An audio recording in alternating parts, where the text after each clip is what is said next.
practice like this. We up.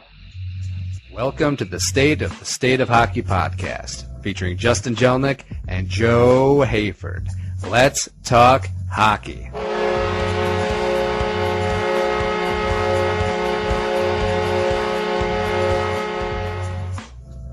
Welcome to episode 5 of the State of Hockey podcast, edition for Tuesday, the 14th of April. It is one day past the day Patrick Waugh should have been fired by Joe Sakic, who was named the NHL's worst coach of the year by Jeff Simmons at Sportsnet Canada.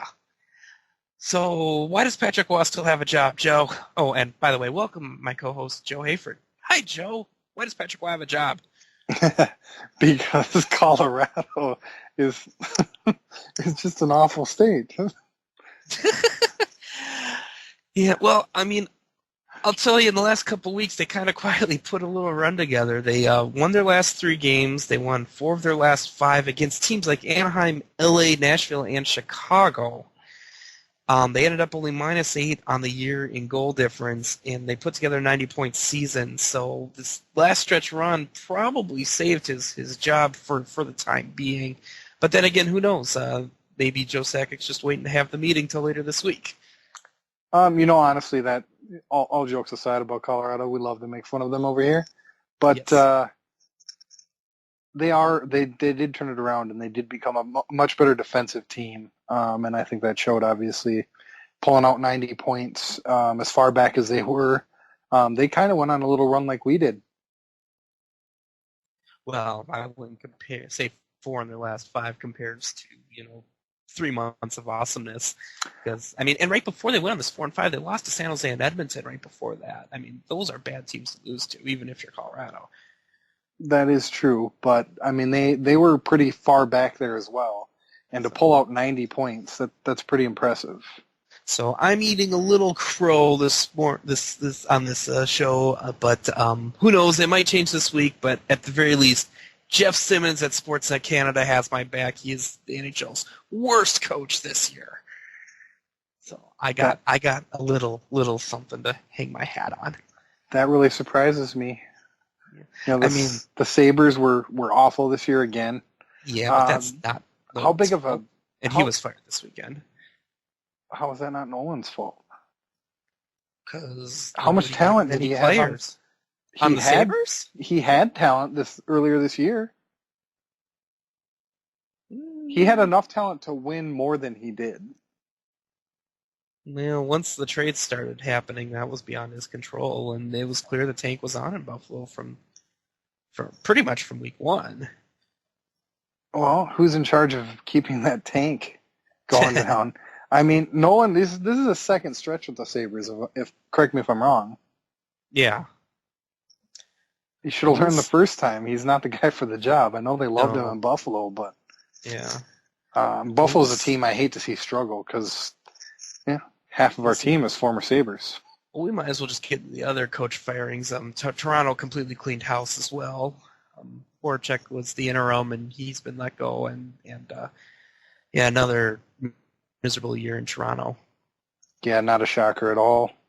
The other real choice for this award would have been Dallas Eakins at Edmonton.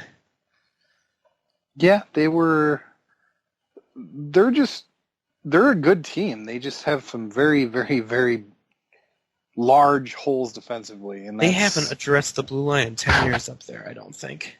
I don't know if they ever want to. I think they're a offensive-minded team, and I don't understand why they're not drafting defensemen. Last year's draft they had a chance to draft Seth Jones, didn't they? Yep. And they passed, and they went with I can't refresh my memory. Oh, I can't even tell you right now off the top of my head. So. It's that but either way they went with a winger. Yeah. I don't understand it. I don't either. But let's fire the coach because he's the problem. Yeah, who knows what they're so lost up there, and I enjoy it. So, but I guess we should probably talk about the week that was for the Minnesota Wild's final week of the regular season, and it was an adventure to say the least. So they started the week with a game against Winnipeg that was winning in, and they completely laid an egg. Yeah, they had definitely had their ups and downs this week. The Winnipeg game I happen to be at, it is the first game I've ever left early. Wow. I've never left hockey game early in my life. I had to. I was so disgusted with the effort. Not one player other than Dubnyk was trying in that game, including Zach Parise, who we all know is like the greatest thing since sliced bread in Minnesota. You never see him not try. And he was not Using it up. trying in Winnipeg, or against Winnipeg. And that was the biggest game of the year, and they didn't get it done. And honestly, I got pretty miserable on Twitter after that game. I was convinced they were going to lose out the rest of the week and somehow miss the playoffs, even though they were still heavy favorites, even losing out. But I didn't think they were going to lose. I think my guess was that they were going to sneak in and play Anaheim. Obviously, I was wrong on that, but yes, 3-0 decision for Winnipeg. That went a long way toward ensuring their place in the playoffs this year, and so good for them. Blah. But the next night, all this was forgotten because the Wild went into Chicago and played what I think could be their best game of the year, in a win that did lead to their playoff clinching. February 3rd. February 3rd. February 3rd? What about February 3rd, Joe? Better game. Way better that game. That was the game that we dominated them here at the X. That's true, but I kind of attribute that to Chicago wasn't trying. This was a game where both teams were really even back and forth, and both were getting good chances, and both goaltenders played well, and the Wild just got the breakthrough in the third period. I can kind of agree with that. The reason I picked February 3rd over this last game was because Patrick Kane was in the lineup on February 3rd. That's true. That did make a difference. The thing I really liked about this game, though, was it seemed like Dubnyk wasn't alone. When he was under duress, the defenders did a really good job of clearing pucks away, getting him off the goal line when needed, and they just played much more for Dubnyk than I'd seen him play for him to this point. So maybe that's why I think this was a better game. It was a more complete game, and despite the fact they were challenged. This is the most mind-boggling thing about the Minnesota Wild now, is one night they can show up and lay an egg like they did here at the X to lose their third straight game at home to end the season. And they show up in Chicago the next night and just completely show a different mindset and a different mentality when they play. And it is just so frustrating. But that was the night that got him in, and that was a good night for the Wild. And that was Jason Zucker's first game back, and he had an amazing goal in this one. He had 2 goals in that game, didn't he? Yeah, he had the empty netter at the end. Well, that was Nashville game. Yeah, so Chicago pulled one back at the end. Actually, after they had pulled their goalie, but the Wild held on to win that one 2-1. Then on Thursday they went to Nashville in a game where they started sitting players, and for the most part it seemed like people favored that they sat players. And this was Kemper's first start in forever, and it didn't start very well. Nashville was up 2-0 after 10.5 minutes. Yeah, Kemper definitely showed some signs of rust. He did get back into it though, and I'd have to say he played a pretty solid game. I agree. He shut it down the rest of the way, and then the Wild just took this game over. They got 2 goals about 30 seconds apart in the second from Zucker and Scandella, that highlight reel one. Yeah, and that was smooth sailing from there. I think that was Fox Sports 1 number 2 play of the day, the Scandella goal. That's been around Forsberg. So, and then Palmer got the game winner, and Zucker added the empty netter. So the Wild won that one 4-2, in a game that they sat a decent hunk of the lineup, but still escaped. Yeah, a decent hunk of the productive lineup too. It wasn't just right. Just sitting Carter and Schroeder and Stewart. Pretty much the second line, yeah, or the first line actually, yeah. First and part of the second line. Yeah, so but Stewart and Koivu were playing in that game, so. But it was a good game, and it set them up for a chance to catch the Hawks on Saturday for third place. But in a game that neither team seemed too interested in playing, the Wild got run over in the second and ended up falling 4-2, and the Wild pulled the second goal in garbage time on a power play. I actually didn't get to see this game. I had some work things that I had to take care of. One thing I had a question about, and I wanted to touch on this with you, is looking at the numbers and watching the game on my phone, as I do with my little Game Center app. It seemed to me like Dubnyk had pretty rocky start. Were they soft goals? Did they? Actually, no. I mean, most of them were just slow odd man rushes coming the other way, where they were 3-on-2s and 2-on-1s coming back. So I wouldn't put them on him, but I wasn't too disappointed that they sat him for Kemper in the third either. So and the Wild did actually have all the offense in the first, but never finished. They outshot him 7-1. But really, it looked like a game both teams were just playing safe on the most part to avoid injury. But it's really too bad because the Wild didn't know it at the time, but a win would have been good for third place because Colorado would go on to beat Chicago later that evening. You know, and we'll get into this a little bit more, but seeding in the playoffs doesn't really concern me as long as we're not matched up against the Ducks. Yeah, boy, it would have been nice to get Nashville, though. I'm kind of obsessed on that point. I've noticed, and we'll talk about that a little more. Yes, but bottom line is, well, getting 4 of 8 last week. I had them on 5. You had them on 8. And we were both a little too optimistic last week. Yes, we were. No, I don't. Well, I didn't. I certainly didn't have them beating Chicago last week either. That was really the upset, and that was probably the highlight of the week. And I didn't really know what to expect from the Nashville game where they didn't need anything. But see, I had them losing to, if I remember correctly, I had them losing to St. Louis. You said 8 for 8 last week. Really? Yeah. Wow. I was optimistic. Yes, you were. So. I knew that the Blackhawks you might have been were gonna iffy be a on the win. Blues game, but you figured if the Blues didn't have anything to play for. Right. Yeah. And they did, actually, because they had a shot at number 1 overall, but Anaheim thwarted them by taking care of Arizona on Saturday. So a fourth-place Central Division finish for the Wild. They end up against the St. Louis Blues in the first round of the division semifinals, if they still call them that. So in the playoffs. So you know what? I think I'm going to call an audible here. Let's get into listener tweets here before we get into 3 stars. We'll do these a little early because the second half of the show will be all playoffs all the time. So Sounds like a plan. Oh, first, I meant to mention this from earlier. My tagline has been proof that Joe Sakic is a moron if they don't fire Wall. That was my out when I was doing the countdown. During the first 5 shows. At DHD823 reminded me of a story from about 8 years ago that Joe Sakic missed time because he got his hand stuck in a snowblower. It was pretty gruesome. I retweeted that, but I'll make sure to get the link on the show page as well when we do the show post. So that was one of the tweets. Just in general, I got a few tweets about generally favoring giving the Wild players rest when they needed it going into Thursday's game. So, Ryan Suter actually sat on Saturday. He played on Thursday. Monsieur C. Ray jumps with Sharks. Said he's happy the starters are sitting and was hoping for limited TOI for Ryan Suter on Thursday.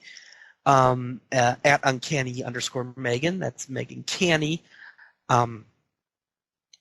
mentioned. Oh, I lost her tweet. Oh wait, no, that's on a different topic. We'll get to her later. So, but at Rebecca Catherine tweeted, if players who are sitting tonight need to heal before the playoffs, it's an A+ in her book. Joe, were you generally in favor that they were able to give essentially half the lineup a rest in each of the last 2 games? Yes, I am. I think that some of the players definitely needed it, especially how the schedule shook out at the end there. A lot of back-to-backs. I mean, obviously we had that 4-day layover. Yeah. It was definitely a smart move. Something we needed to do, and we did it right.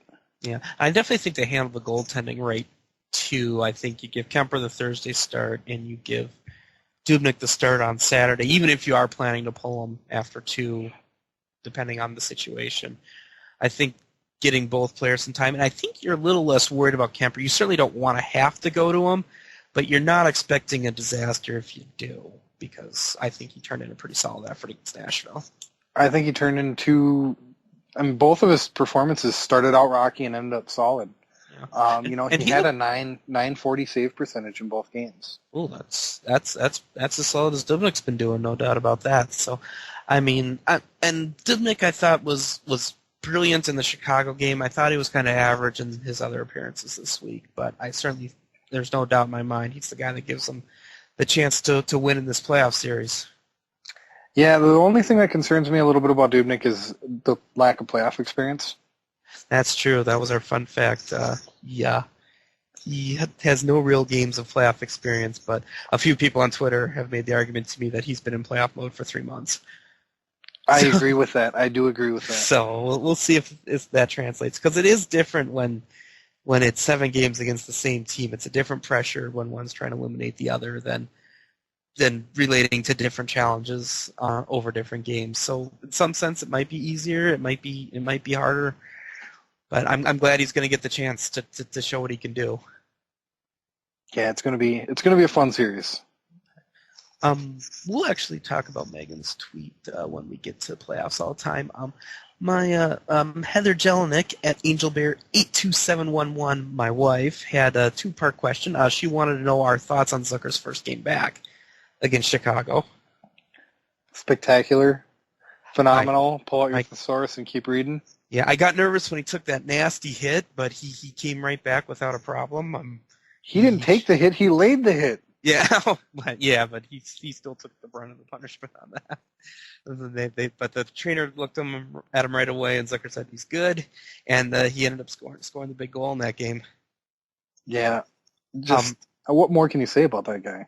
I love Zucker a lot. I get the knocks on his defensive game. It's gotten much better than the playoff run 2 years ago when he was the big hero in the only game they won. But I like what Zucker brings, and I'll be excited to see what he can do this week. Yeah, it's going to be interesting to see if he can pick it up again like he did when he got back from the injury on Tuesday night. The defensive deficiencies don't bother me as much as they do with, like, say, Vanek. Yeah. Because he is there. He's around the net. He's defending. He's attacking puck carriers. That doesn't bother me as much. I think that'll sort itself out. He's much improved, as you said, on the defensive side of the puck. So that doesn't really bother me. I can't say enough good things about this guy. I agree. So he's going to be an important playoff weapon.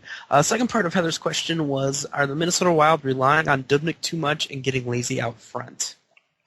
I think a part of that's true. I certainly think it was true on Monday. I certainly did not think it was true on Tuesday in the Chicago game. I thought the whole team played for Dubnyk really well. When he was letting rebounds go, the defensemen were winning the races. They're clearing pucks off the line when they had to. But on Monday, I think they got run over pretty good. See, and they're definitely getting lazy out front every once in a while. I don't necessarily know if they're just relying on Dubnyk or if it's just a matter of they're getting lazy. They did that with Kemper. They did that with Backstrom. That's true. So that'll shake your goaltender's confidence. It did. We saw that with Kemper. Absolutely. So we'll hope they look more like they did on Tuesday in front of them than they did in the Monday game or the Saturday game. So. Yeah, we talked about this before the show too. I don't think we have to worry about the Wild at all in the playoffs. You believe in the magic playoff switch for the Wild. Yes, I do. All right. Well, let's go ahead and do our 3 stars here of last week before we open up the playoff deal here. He scores!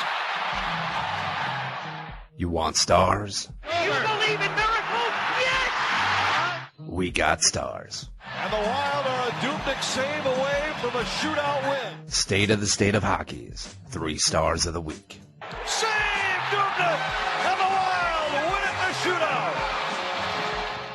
So, let's see. So, is it my week to read them? I think it's my week. Oh, well, then you go ahead. Then who do we have at number 3? Number 3. This was a toss-up.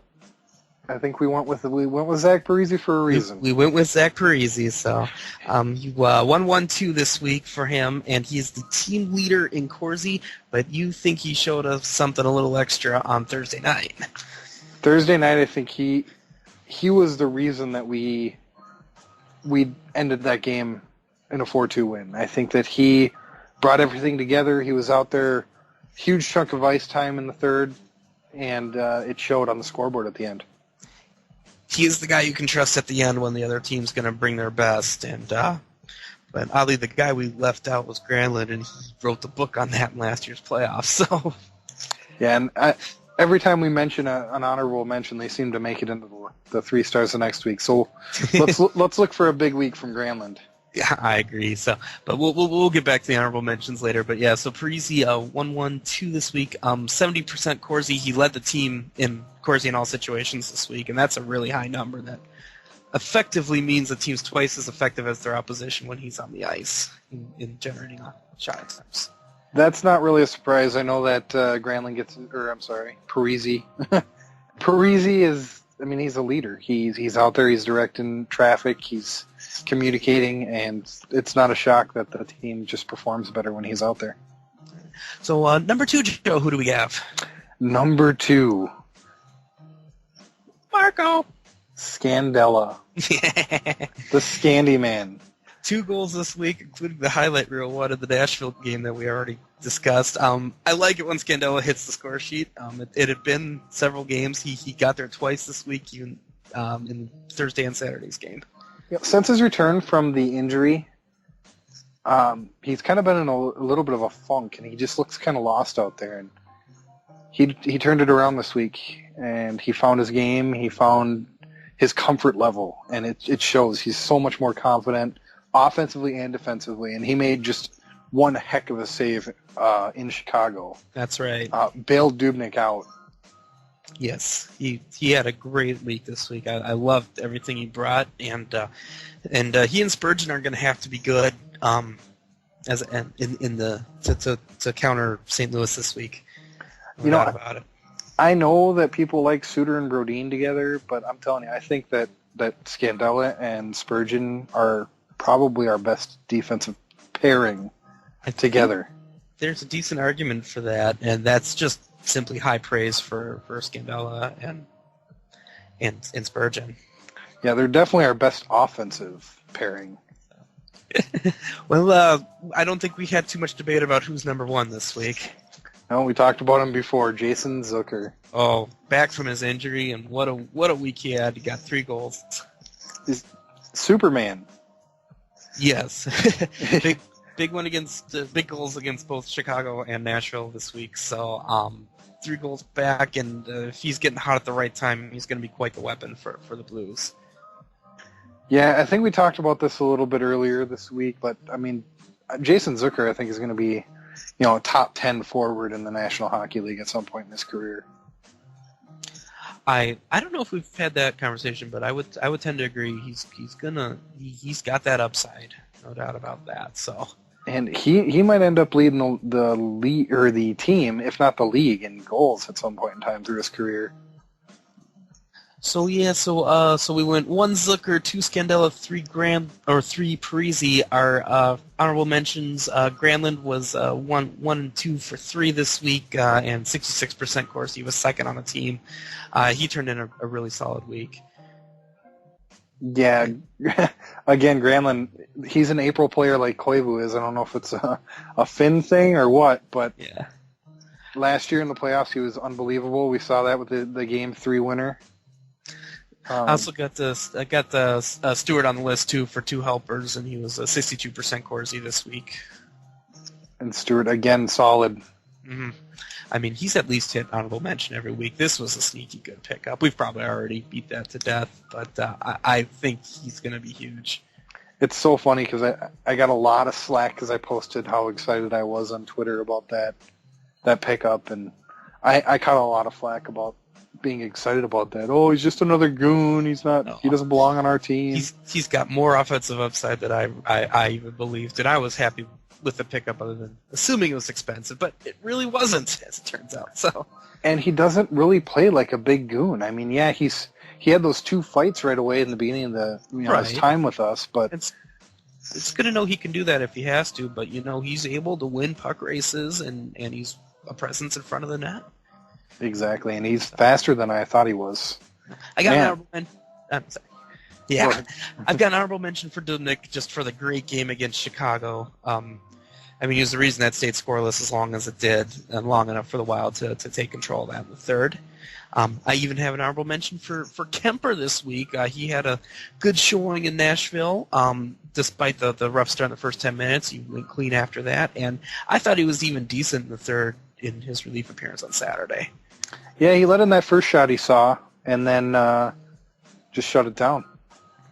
And then this is a surprise. Got an honorable mention for Thomas Vanek. He had one helper, but the thing that's shocking is he was 54% in Corsi in all situations this week. The first time I think he's gone above 50 since we've been doing the show. Yeah. I will say this, and, I give Vanek a lot of crap. I am coming around on the guy. It looks like he's honestly, he's an older player. Mm-hmm. He's set in his ways, but it looks like he's honestly making an effort to be a more all-around player. Yep. And I cannot respect that anymore. That's just kudos to Vanek. So are you still a neutral?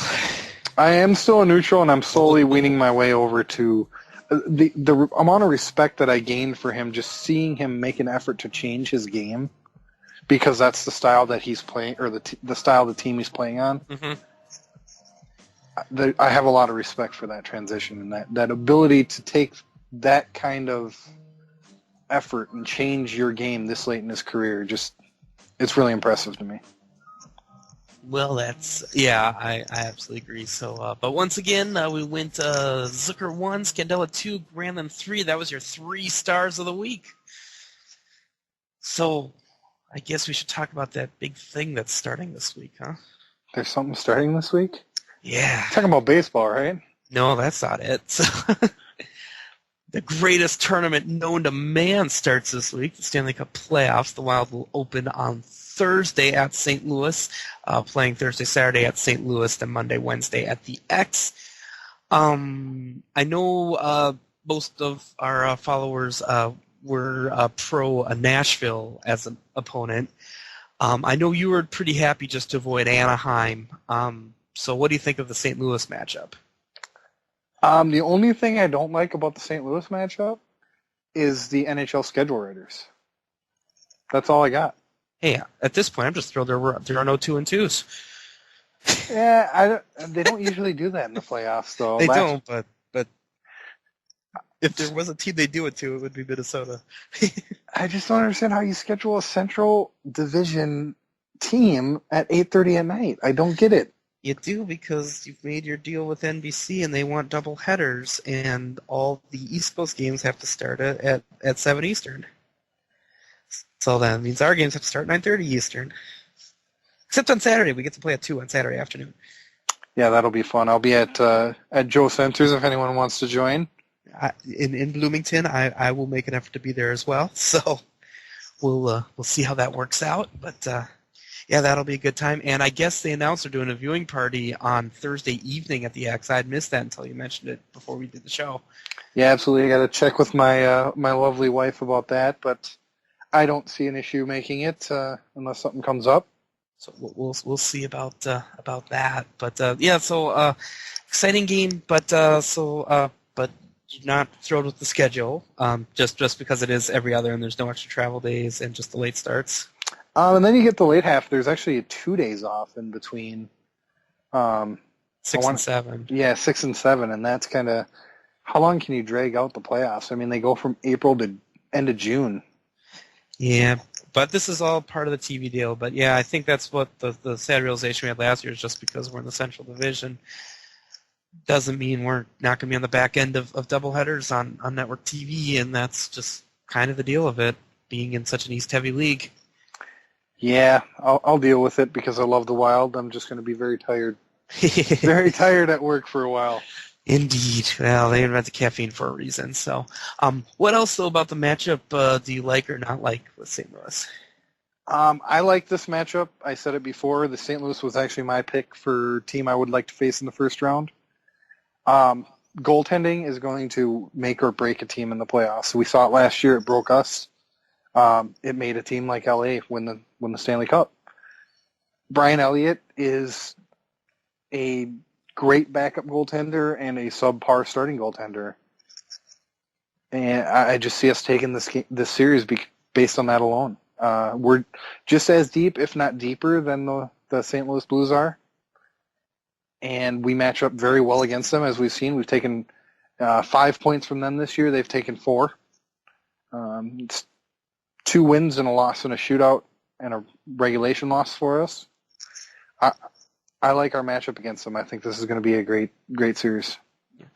I guess I'm a little concerned with how they played head-to-head against the Blues this year. I probably shouldn't put too much stock into Saturday's game, but and I know they dominated the last game at the X, but the game before that in St. Louis, they totally got outplayed.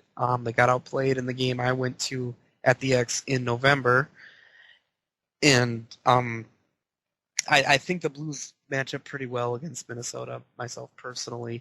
Goaltending is the big question mark. Can Dubnyk keep the pace going, or will Brian Elliott find another gear if he's going to be the guy, or if Allen ends up being the guy? Will one of them reach Dubnyk levels? If that happens, I think that's going to be bad news for the Wild. If they're average and Dubnyk's great, I think the Wild have a shot. If the Wild power play figures it out, I think they have a shot. I just don't know how optimistic I am on those fronts. So your argument is that you like the Blues because you think their goaltending is going to improve and the Wild's goaltending is going to decline. We've seen better from Elliott than We've seen better, but we have not seen Dubnyk level greatness from him ever. No, that's true. And I just think physically the Wild were outplayed in most of the games this year, even though they did get 5 out of the 8 possible points against them. So we were outplayed by the Blues, yet we still pulled victories out. We still beat them in points. That should be an argument for the Wild, because the Wild turned on to a different unless gear. you just attribute it to random chance like I'm doing in the game of March in particular. So I don't. That's the Dubnyk factor. That's what we just got done talking about. It is the that Dubnyk factor, but if Dubnyk plays, like he did, say, Monday, where he was kind of iffy and one goal was weird, they probably don't win that game, and then the argument goes absolutely the other way. It's going to be a close series either way. I've got my reservations about this. They're certainly not as lucky this year as they were last year to draw Colorado in the first round. Well, Colorado was the number 1 overall seed last year in the West. Yep, but that was pretty goaltender driven and an unsustainable pace. But who knows? I just it's hard for me because I went into the show expecting to pick St. Louis, but both Joe and our producer Andy are kind of putting the screws to me to switch my mind on this. I'm thinking about it. Here's my question. This is 7 games. Mm-hmm. Have you ever seen Dubnyk play 2 bad games in a row? Or 2 mediocre games in a row? No. So let's say that he comes out and lays a Winnipeg-style egg in Game 1. What happens in Game 2? Well, I suppose it could if that holds.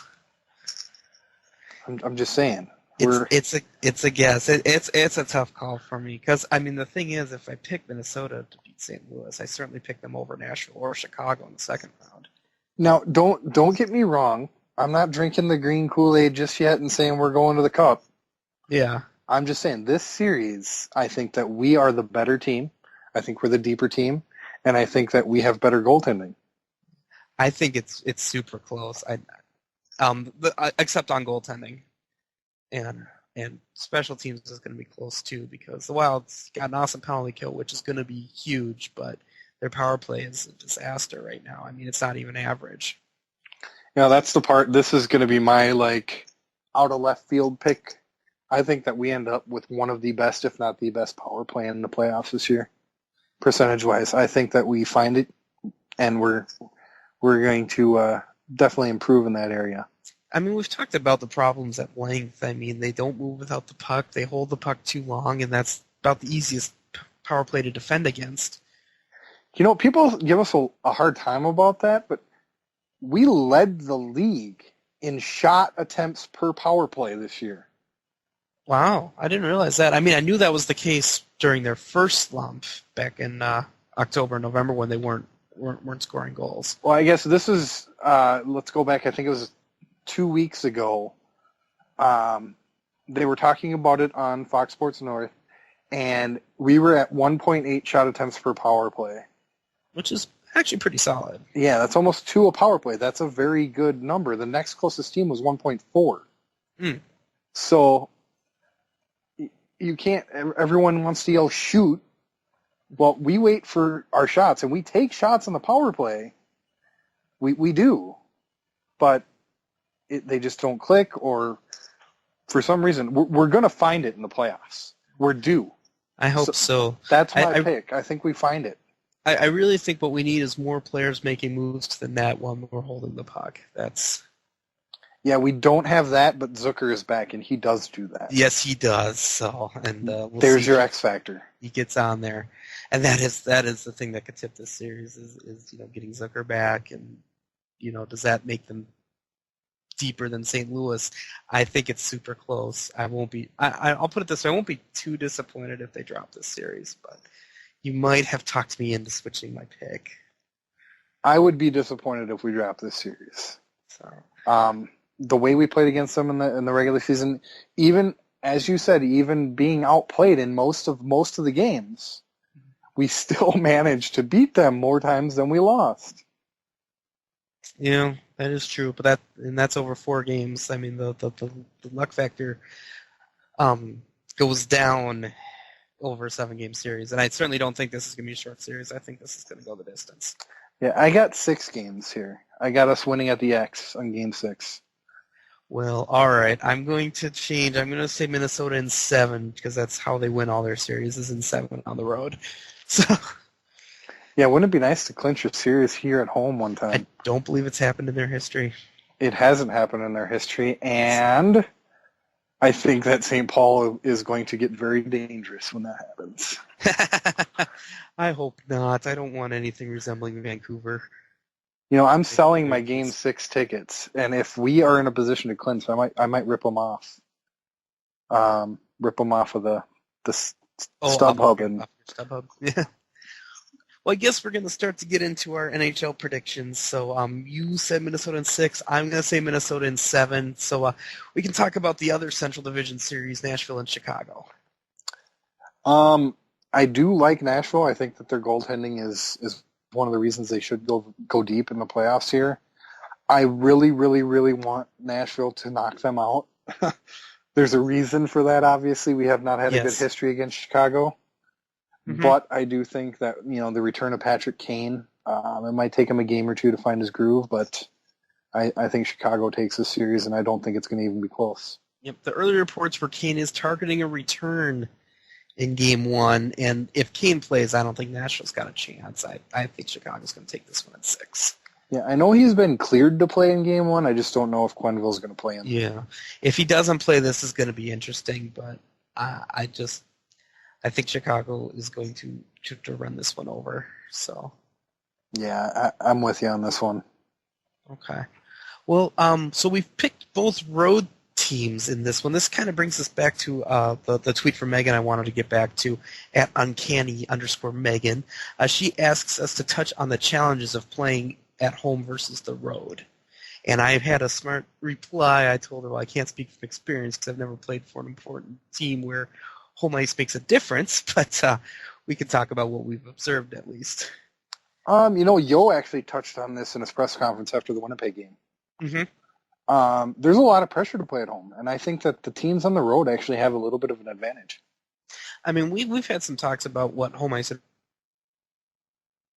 advantage means in the NHL. I think it's the slimmest of the 4 major sports is in the NHL, but I couldn't find any solid citation on that, actually. Well, the home ice advantage comes down to a lot of, you get last change, mm-hmm. which is pretty important, actually, for matchup reasons. It is, so. And you get to put your stick down last in the face-off, and if anyone out there plays hockey, you understand what that means. That's a huge advantage, actually. Right, because you get leverage. I wasn't a very good center, actually, so. But, I was not either, but I did know that it was a lot easier to take a face-off when I had to, when I got to put my stick down last. Yeah, to me, I think, those are the clear upsides to playing at home. But I also think the Wild are a deeper team now, so some of that matchup advantage is mitigated because they can trust any of their lineup right now. Yeah, I really don't think that we match up poorly line 1 to 4 against any one of their lines. So we'll see. And the NHL playoffs, it seems that road teams get their share. I mean, yeah. So we have both road teams in this one in the Central Division Series. So let's talk about the Pacific real quick. Anaheim against my favorite team in the whole wide world, the Winnipeg Jets. Who do you like in this one? I really want to say the Winnipeg Jets, and I know that's going to get a lot of our Wild co-host fans mad. It's going to get our co-host mad. It's going to get our fan base mad. But, I was at the Winnipeg game. Their fans are actually really great.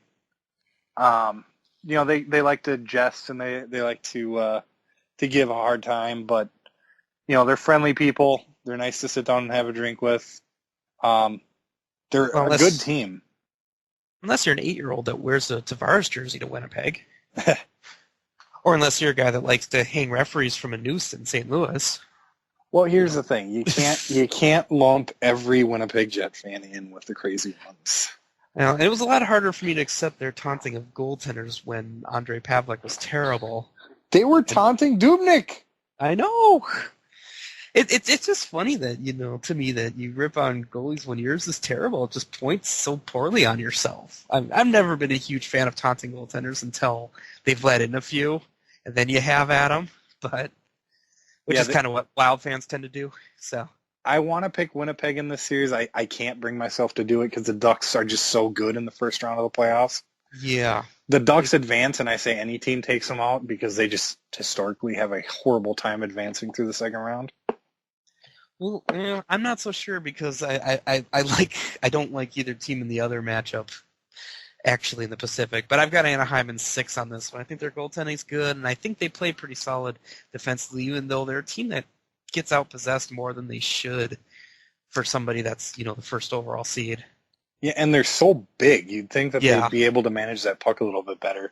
You really would, but I think they overcome that and take Winnipeg down. I think that hands down they have the best goaltending duo in all of hockey.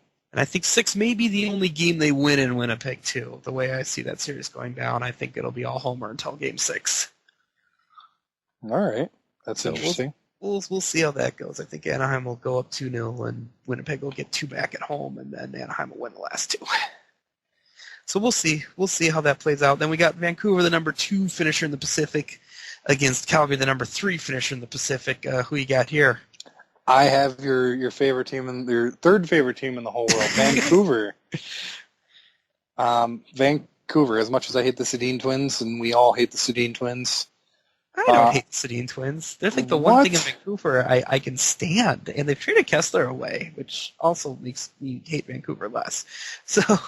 The Sedin twins drive me absolutely insane. They're such whiny babies. Why? What did they ever do? Oh, they just whine. They whine. Like Jamie Benn. They just whine. Okay, I guess that's a fair knock, but it's nothing compared to say Sidney Crosby. And all you football fans out there who maybe don't understand the reference, think Jay Cutler. That's the Sedin twins. I don't know how many. I think most of our listeners are familiar with the Sedin twins. I've just never got my hate up for them. It's just been the other players on Vancouver. But I think that's a fair criticism. But you've got them winning this one, huh? I do. I just don't think Calgary is experienced enough as a team to pull this one out. This is going to be my big upset. I think Vancouver's going to collapse under their own expectations like they always do. I think Calgary's going to take this one in 6. All right. First game we've disagreed on. Yeah. So that's my little upset. So it might be a good series, but I just think Vancouver doesn't rise to the pressure. They did 1 year and they still collapsed in the final. So I think this is probably going to be the worst series to watch. Well, good thing we live in America because NBC's not going to touch it. So, no, actually, I haven't looked at the TV schedule that closely other than to see when the Wild are on. So I think this is a USA Network game, I believe. yeah, that's exciting that USA's in the mix because because it won't be Law and Order. Although I do like to watch Law and Order once in a while. No, that'll come on right afterwards. You'll get a clip of that on your DVR every time you record a game. That's probably true. All right, so we'll talk about that other conference that's already over-discussed as it is. So your President's Trophy winner, New York Rangers, take on the underachieving Pittsburgh Penguins, and who were humiliated last year by this Rangers club. Joe, who you got? I got the Rangers for sure. Me too. In an easy one, I think that Pittsburgh may even get swept again. I gave them credit for one. I've got the Rangers in 5, but I think Pittsburgh will get one of their 2 at home, but I don't think this is going to be close. Pittsburgh is the epitome of putting too much talent on one team and not allowing for chemistry to be built. Right. Well, I tell you, it's a good thing they fired Dan Bosma last year, huh? Oh, yeah. He was the problem for sure. Oh, jeez, oh, yeah. It's curious to see where he ends up. Yeah, I'm surprised, but maybe he was content just to sit out this year and see what falls. Yeah, I think that's the case too, and I think he's looking for something maybe like Detroit, because it sounds like they may be searching for a coach soon. Well, we'll see what happens there. But yeah, I do like Dan Bosma a lot. Honestly, when I was on the Fire Yo bandwagon, that was really the big reason why, is that he was sitting out there. But I haven't been on the Fire Yo bandwagon since Alain Vigneault was picked up by the Rangers, because I wanted him. And I should say, I was never really on the Fire Yo bandwagon, but I would say that would be the one reason I would be, is, Bosma was sitting there. Yeah, I like Mike Yo. I think I do, and I'm glad he got through it this year. And even though he could very easily have been 2 weeks away from being out, despite what everything thinks, but thankfully Fletcher did the right thing and addressed the goaltending need, despite how hard it is to carry 3 goalies. Yeah, it was definitely needed. All right. Well, the other Metropolitan Division semifinal is between the Capitals and the New York Islanders, led by Cal Clutterbuck. Or somebody. Who you got in this one? I think that the Islanders have been overachieving this year. I think they're a great storyline. Kind of the Cinderella story. I mean, they had a pretty awful year last year, and no one expected them to really... Were they in a fire sale mode last year at the playoff at the trade deadline? Yeah, and they almost threw 7. They tried to throw 7 for 7 at Vanek. Yeah. Oh, I wish you would have taken it. Oh, I can't imagine what the Islanders are like if they're buried under that contract. Yeah, I mean, they're definitely not in the playoffs this year, I don't believe. And that's, again, not really a reflection of Vanek. I just think that their team gels better with the way they play now. I don't like them in this series, though. No. I think they're overachieving, and I think they're a great story like Colorado was last year. Mm-hmm. But I think that the Capitals are just a deep team, and they're looking to go deep this year. Well, I'll tell you the truth. I don't think I've seen these teams other than their games against the Wild this year. So I know New York's kind of had a rough go of it toward the end. So this is a total guess, but I am going to take the Caps in 7.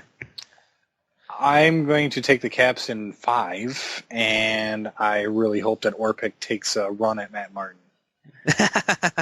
We all do. So, but yeah, it's just I think oddly, even though I haven't been able to watch too many games from these two teams, I think this is going to be a pretty exciting series to watch. It's going to be pretty hard hitting, and yet both these teams have some speed elements to them too, and I think it's going to be close. Yeah, again, anytime that the Washington Capitals play, you got to worry about the penalties. Ovechkin will kill you. That's true. So, but I think it'll be an exciting one to watch, and it'll probably be on before the Wild on a lot of nights. So, yeah, if I'm not mistaken, that's actually the game that is our preview or our on Thursday. Yeah, what do you call it? The first part. Yeah, part 1. I wanted to say in a concert. What are we talking about here? The concert. Oh, I don't know. The opening act. The overture. Yeah. Oh, the opening act. Yeah. And yes, that is true. That's oh no, they play tomorrow or Wednesday night. Yeah. So not this week. So Okay. good try. Boy, professionals would have their playoff schedule open right now. Yeah, I got stuck late at work today.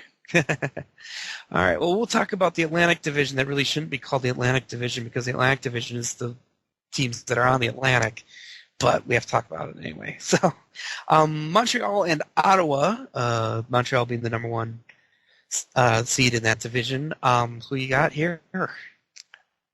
This is one where I'd really like to pick the storyline, the Cinderella, the Hamburglar with Ottawa. But as great as the Hamburglar has been, Hammond, we're still talking about Corey Price on the other end of the ice. And Corey Price is bar none the best goaltender in the league. And I know Dubnyk fans and Wild fans are going to boo me a little bit. But realistically, Price has been way better than Dubnyk has been this year.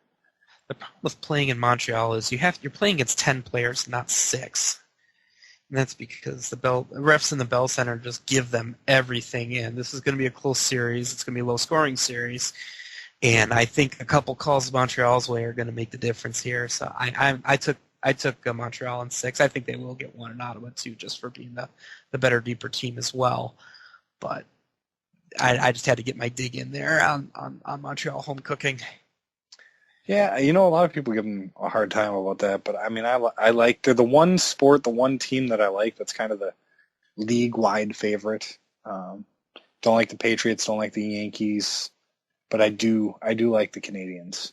I'm going to be rooting like crazy for Ottawa to come through, though. I think that would be a great upset story. Yeah, I'm a big fan of Pacioretty, I'm a big fan of Subban, and I'm a big fan of Corey Price, so I will be rooting on the other end of that. So, okay. Well, let's see, one series left, and this is an interesting one. It's the number 2 finisher in that division, Tampa Bay, with GM Steve Yzerman drawing his old team, the Detroit Red Wings. Here's my big upset. Detroit takes this game, I believe. I believe that discipline is a factor here, and veteran players can make the difference. And I wanna take Detroit in 7 games here.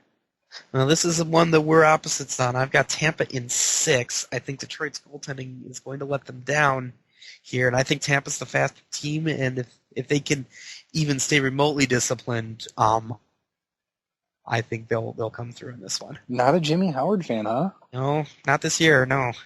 He's had some injuries this year, and I think he's over them. I got Howard being stellar. If he is, then they're probably going to win this one. But without knowing that, I think Tampa's the choice here. All right, we'll see how it shakes out. Okay. And then I guess we don't have to go round by round, but my final right now, I do have the Rangers over Anaheim. This is the one series that I'm okay with the Wild. I think we're good.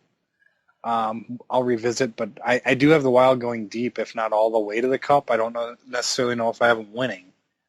But right now, I would say tentatively, if I were to have to make a bracket, I'd go Wild over Habs. Wild over Habs to win the Stanley Cup, and Andy and I get our 14-1. That would be pretty sweet. There you go. I could buy a playoff ticket with my share of that money. Upper deck, right? Yeah. So I want to share a little bit of good news. We've mentioned this before, that Joe is a half-season ticket holder. Me and my brother became 11-game season ticket holders for next year, this year. So, yay! So we found out ticket demand for the playoffs. Good luck out there if you don't have your tickets already. So. Yeah, it's rough. I was surprised that I didn't get the tickets that I wanted. They went really quick. Oh, okay. Because so that's what happened. Is you're normally a lower level season ticket holder, but you couldn't get your own tickets on your current plan, so you had to get upper level seats. Is that what the deal is? No, I could have gotten lower level tickets, but the ones that they had available were way out of my price range. So gotcha. So I went with upper level. I wanted standing room only, which were pretty reasonably priced. Yeah, those aren't bad actually if you can stand to stand. So Apparently those sold I've out done that for a first. couple games, so I could see that. So, but I guess I just wanted to take a moment to share some of the insight I got from my ticket rep today. Is that basically we weren't offered playoff priority for this year, and it sounds like, as has been stated in a couple releases, they're going to make whatever tickets are available the day before the game is scheduled. So there won't be playoff strips like I've bought the last 2 years, which I'm kind of bummed by, but I guess they have to keep their promises to their season ticket holders first.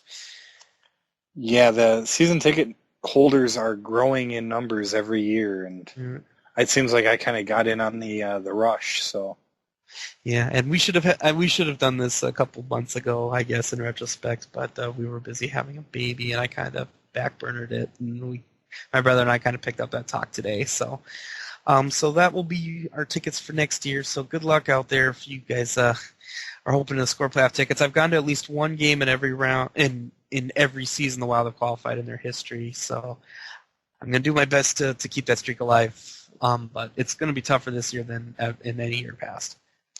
Well, we'll make sure you keep that streak alive one way or the other. Well, thanks. Thanks, Joe. You're a pal. So, but that's your playoff extravaganza, Joe. So any final thoughts? I don't have any final thoughts other than I think we're going to drop next week's episode on Monday.